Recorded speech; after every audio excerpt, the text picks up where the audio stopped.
Hello everyone, hope you're doing well. Welcome to another episode of Monday Markets brought to you by FTX. Links available in the description below for your mobile trading needs. If you want to also receive our free leverage trading guide, there's just a link to it in the description. Go read it, it's recent, it's up to date, and will give you a decent lay of the land. You don't have to trade leverage products, not by any means, certainly not in these conditions, but at the very least it'll give you a functional understanding of perpetual swaps and margin and all the other stuff which are important for crypto price discovery in general. So go check that stuff out. As always, make sure to like the video, subscribe, just that thumbs up button helps us a lot, and thank you for all your support throughout these times. So let's get straight into it. We had some manufacturing data today, so you can see this is for the week ahead, what we've sort of got on our plates. The manufacturing data actually came in a bit soft, so it suggests sort of weakness in the economy, and that was bullish for the S&P. The implication there being that a weak economy means the Fed is less likely to tighten at the same rate in the fear of causing a recession. So it's one of those clown world scenarios where bad news is good news for stocks. Very weird dynamics going on with all of that, but that's just something worth bearing in mind. That data's over. In terms of stuff that's important this week, we've got a lot of earnings, specifically earnings of companies which play a large part in the S&P 500, and we've also got some US data, specifically GDP data. I think it's quite important. You can see on Tuesday there's Microsoft and Google earnings. On Wednesday there's consumer confidence and Facebook or Meta earnings as well. It's the second half of the week that's a bit meatier. You've got the ECB rate decision coming in. I don't think that's particularly weighty. I think that's fairly well priced in. And in general, Euro stuff has less of an impact on Bitcoin and crypto than US stuff. The important stuff comes in the second half of the day or after that, which is we've got GDP data from the US and also earnings from Apple and Amazon. And that's a big deal because, again, they make up a big part of the S&P 500, so maybe some volatility there. And then finally on Friday, Musk, Twitter, shenanigans, I'm sure, and then US PCE data as well. I think that's personal consumption expenditure or something. Again, it gives some insight into what consumers are doing, how they're feeling, and so on and so forth. The big one's probably on Thursday, the GDP and Apple Amazon earnings, as if I had to kind of pick where the vol would be. But again, I personally thought the most recent FOMC would be the thing that would take Bitcoin out of its range. It didn't, but these headlines are worth bearing in mind nonetheless. So that's sort of what we have to deal with. As far as the market, technicals, etc., even without getting into the levels first, and as you can imagine, they haven't changed much. If you look at the market right now, BTC is down 1.5%, ETH is down 2%. On the S&P side, it's green, so up 0.70% on the S&P and 0.36% on the Nasdaq. That's generally not what you want to see. Again, it's a sign of relative weakness that even if indices are going to be green, crypto is still getting sold and isn't able to keep up with them, which isn't great. It's not particularly indicative of a kind of a risk-taking appetite in crypto. Even on the correlation side, when there's a pop in indices, no one wants to cross the spread, and it's just a bit lethargic. And we are dealing with pretty low volatility right now, as I don't have to tell you. So as you can imagine, the section on the levels will be more or less the same. We still have this sort of double weekly underside thing going on at 19.3 to 19.6. That area, for the most part, is still resistance. I could see a world where the market kind of churns here and then pops and whatever, that ends up being your reclaim. But in terms of what's available right now, this 19 to 20k area is still acting as resistance, and that sucks. If that ceases to be the case, then we can make the argument that this ended up being an attempted breakdown which didn't follow through, ends up being the deviation, and when the range low gets reclaimed, you swing it towards the range midpoint and the range high, which in this case, as you know, will be sort of 21, 22k for the range midpoint, and then 24, 25k for the range high, and then God knows what happens after that. At the moment, that setup isn't available because the market is still treating the range low as resistance and not as support. So that's kind of the very first thing that needs to shift in order for the bullish case from a higher time frame point of view to be supported, and we don't have that luxury yet. Even if you kind of don't want to look at any of these range stuff or pick candle bodies or candle closes, any of this nonsense, you could always just cycle back, no pun intended, to the 2017 high and see what is the market doing around that level. And the available evidence suggests that that's an area of resistance more than this support. That's sort of where a lot of our rallies have been capped off. And you can look at it on the daily, you can look at it on the weekly, but at the moment, that area is acting more as resistance than anything else. So at the very least, you want to see that change. and then you could start making a bullish case that, look, all this underside retest stuff didn't break down. Then we reclaimed 20k and also made a higher high in doing so. And at that point, you're trading above 2017 high levels, and you have a bullish break in market structure and the move back within the range, right? Whatever, I've probably said that as the first point anyway. But in any case, that you could actually start to construct a high time frame case should the market overcome what should be a rather straightforward obstacle of trading through and above and being accepted above 20k. We don't have that yet, so I'm patiently waiting. And again, what that would look like, this is the prior cycle's level, 19.9 or whatever. If that gets reclaimed, what will most likely happen on the daily time frame is a push higher towards 20.5, 20.6, ideally through this kind of range high here, which would in itself signify a break in market structure, right? Because it would be a higher high relative to the last swing we had on the 2nd of October. So this is a high, the market pushes, you would have a higher high at this juncture, which is nice. It'll be the first meaningful shift in market structure in a while. And then any type of consolidation and leg up, or any type of higher high and then pull back into a higher low, all of those become reasonable long setups for continued expansion, or at the very least towards the range midpoint and the range high. So that's why 20k is so instrumental. Not only is it the previous cycle's level, but it also would shift market structure in a meaningful way. And the weekly chart would start to look quite good. This is the point I'm trying to get across, right? I think a lot of technical traders and a lot of the market in general, a lot of signals that are positive, sort of momentum generating signals specifically, will be generated through 20k. As that's something I'm looking for quite closely, and it just hasn't happened yet. If/when it does, we can pay attention to that. It's certainly still my focus, and just everything seems to converge around that one level, which is unsurprising given the volatility, but it's still more resistance than it is support, so I guess I have to chill for the time being. And again, some perspective is helpful here. We're all getting pretty excited over 1 to 2% moves, and I'm very guilty of this as well. But if we just look at what the last kind of month or so has had in store for us, I mean, this is it, right? Like in the grand scheme of things, we're betting our hearts and souls and making strong inferences about the market based on this. And there just really, really isn't much going on here, As I said, the strength scenario would be nice. The alternative strength scenario, where if the market goes down first before going up, would be however you want to define this range low. I mean, common way of doing it is, of course, this sort of 19k daily range low holding up the market. A tenable setup for me would be just kind of a wipeout type of breakdown that then doesn't go anywhere and eventually either just does that. I mean, probably not in that type of fashion, but in any case, a failed breakdown through the 19k handle, right? One way or another. It never really looks like that, but in any case, I'd want to see a breakdown that looks proper wipey. So not this kind of long wick, not a close above. I mean, just like something scary that completely crushes this entire range, but then gets soaked up and eventually, gets accepted back above the range low. Then I could say, okay, finally, this kind of beaten up support has been quote unquote reset by the failed breakdown. Finally, someone's shown a willingness to buy and absorb all the heavy selling that would come as a result of that breakdown, and then we could have a meaningful trade back within the range, and I'd expect quite a lot of fuel for that type of move. So it's not available at the moment, but what can I do other than know what I want to see and wait to see it? And those are really the two things. Anything above 20k, there are plenty of ways, I think, to get on board and somewhat reasonable targets, even if it's towards the range midpoint and the range high. Anything that nukes, as long as it reclaims or looks like it gets reaccepted, that would also trigger a fresh setup.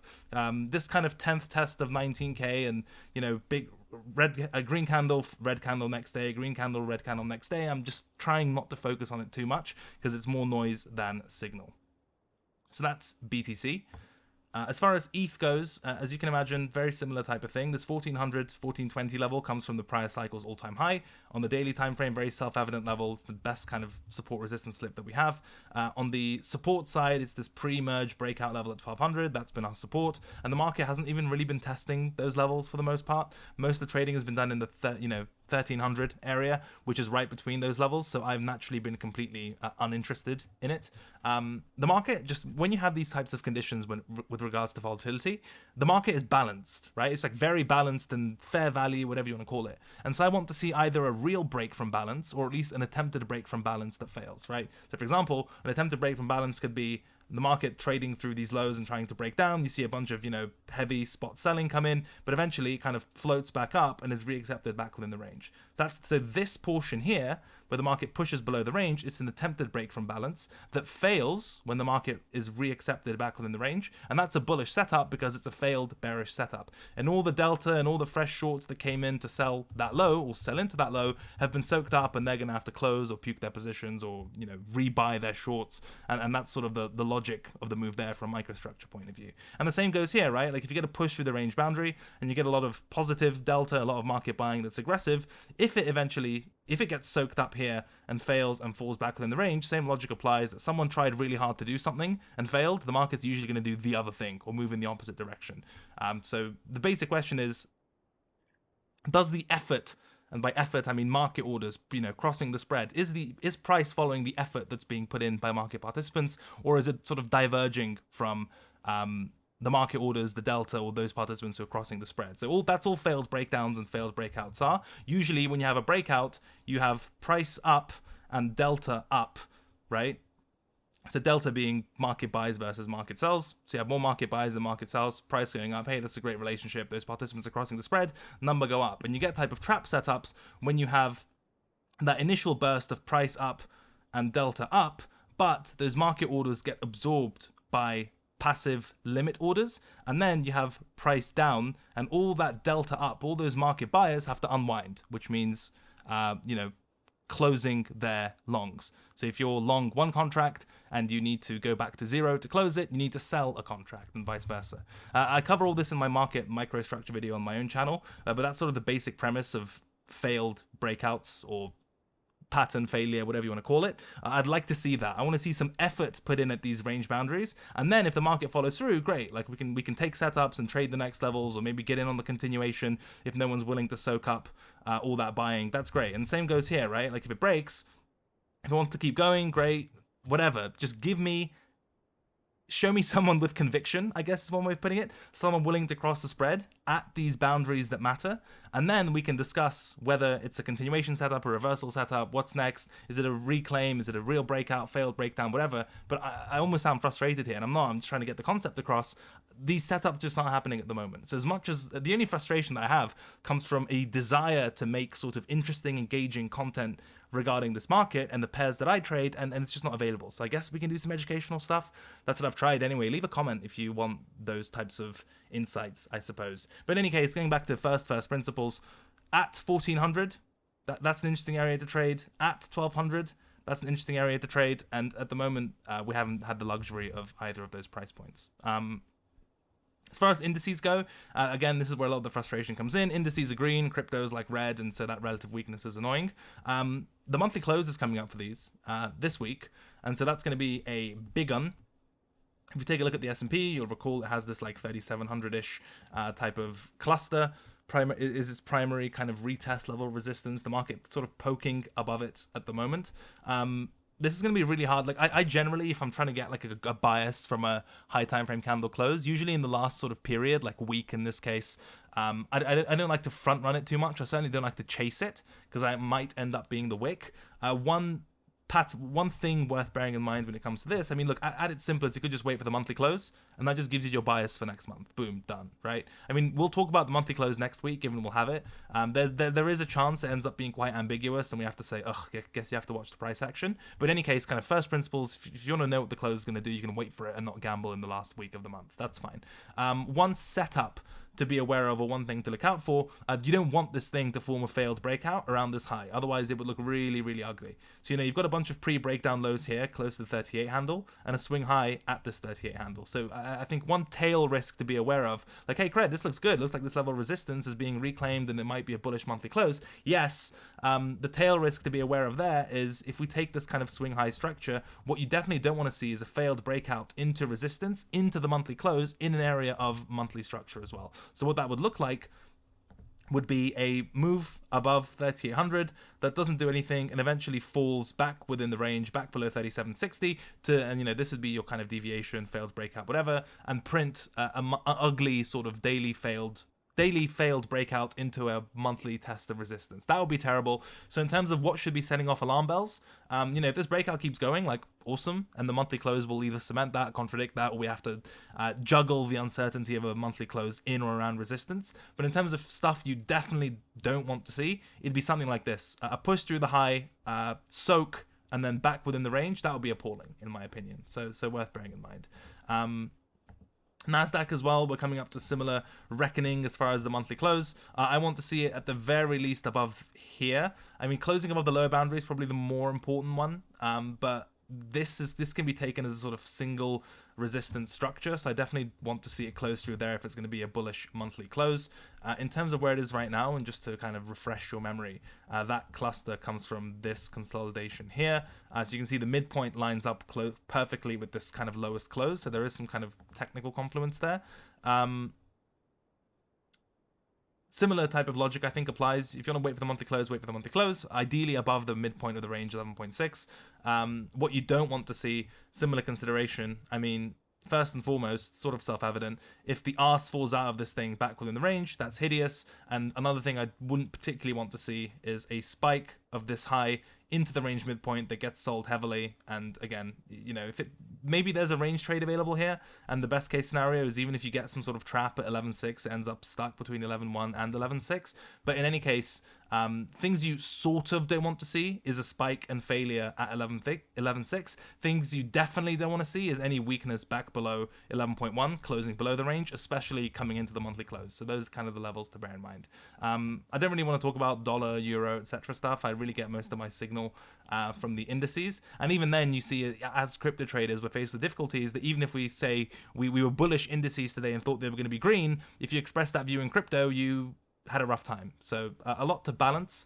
Keep an eye out on these headlines this week, and I mean, make sure you know your levels, and hopefully this video was helpful in providing that. As always, thank you to FTX for supporting the show. Links in the description. The leverage trading guide is there. I know a lot of people are feeling the temptation to trade on leverage given how constrained volatility has been. Don't do it if you don't know what you're doing. If you want to dip your toes and learn the principles from a purely educational point of view, there is a free leverage trading guide in there, so please go read it. And as always, leave a like, subscribe to the channel. Hope you enjoyed it. Thank you for your viewership. Let me know if you want to see more kind of educational stuff if the market's very flat. Take care, have a wonderful week, and I will see you on Tuesday for the newsletter. That's tomorrow, trletter.com, and we'll do some fun casual Friday thing as well. Take care and goodbye.